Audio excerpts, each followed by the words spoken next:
Antras šio purkštuvo privalumas, kad jis yra labai galingas. Čia beveik 3 kW variklis su turbina leidžia mums pasiekti, horizontaliai galime purkšti 18 metrų atstumų netgi. Vertikaliai pasiekia iki 16 metrų. Mes 16 metrų aukščio medžius galime apipurkšti. Aišku, kad pramoninėse plantacijose 16 metrų, ten 10 metrų retai labai būna, tačiau štai tokius medžius, kur yra 3, 4, 5, netgi 6 metrai, mes galime apipurkšti labai lengvai ir tikrai labai efektyviai.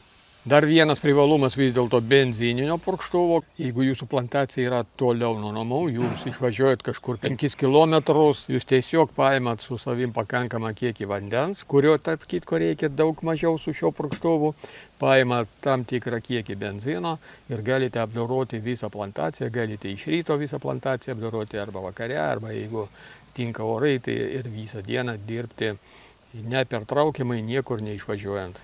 Tai yra visiškai autonominis sprendimas.